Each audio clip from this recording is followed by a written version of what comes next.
ఆదివారం వచ్చినప్పుడు 6 ఆరాధనలో వాక్య పరిచర్య చేస్తాను. 4:30కి మార్నింగే ప్రత్యేకంగా సేవ చేసేటటువంటి సేవకులకు ఆరాధన ఉంటుంది. దానిలో వాక్య పరిచర్య చేస్తాం. First service, second service, third service, మళ్ళీ 4 o'clock నుంచి 6 o'clock వరకు సేవకులను తర్ఫీదు చేసే ప్రక్రియలో మళ్ళా వాక్య పరిచర్య చేస్తాం. 5 నుంచి 6 గంటల వరకు ఇంగ్లీష్ ఆరాధనలో వాక్య పరిచర్య చేస్తాం. మళ్ళా సాయంత్రం 6 గంటల నుంచి 8:30 గంటలు జరిగేటటువంటి చివరి ఆరాధనలో వాక్య పరిచర్య చేస్తాం. విచిత్రం ఏమిటయా అంటే, శనివారం వచ్చినప్పుడు కాస్త ప్రశాంతంగా పడుకున్నట్లయితే ఆదివారం బలమైన సేవ నేను చేయగలుగుతాను అని చెప్పి నేను చాలా ఆశపడతా. కానీ శనివారం వచ్చిందయ్యా అంటే నిద్ర రాదు, నిద్రపోలేను. వర్తమానం అంతా రెడీ చేసుకుంటాను, మొత్తం అంతా రాసుకుంటాను, మళ్ళీ పడుకోవాలని చెప్పేసి అనుకుంటాను. కానీ మళ్ళీ బైబిల్ తెచ్చి పక్కన పెట్టుకుంటాను, నా డైరీ తెచ్చి పక్కన పెట్టుకుంటాను, మళ్ళీ మధ్యలో లేస్తాను, మళ్ళీ రాస్తూ ఉంటాను. సో శనివారం వచ్చేసరికి 1 గంట సేపు పడుకోగలిగితే అబ్బా ఎంత గొప్ప భాగ్యం.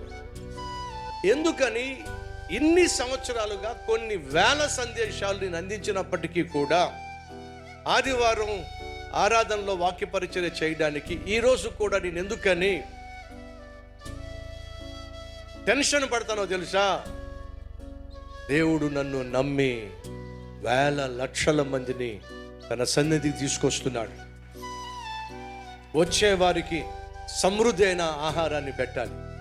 కష్టాల్లో, రకరకాల బ్యాక్గ్రౌండ్స్తో, రకరకాల సిచ్యువేషన్స్తో, రకరకాల సర్కమ్స్టాన్సెస్తో వాళ్ళు దేవుని సన్నిధికి వస్తున్నప్పుడు వారి అందరికీ కావలసిన వాక్యాన్ని అందించడానికి నేను మరింత సిద్ధపడాలి, మరింత రుచికరమైన వాక్యం చెప్పాలి, మరింత అద్భుతమైన సందేశాన్ని ఇవ్వాలి అనే తాపత్రయము నా నరనరాల్లో ఉంది. కాబట్టే శనివారం వచ్చినప్పుడు నిద్ర పట్టుకుపోవడానికి కారణం.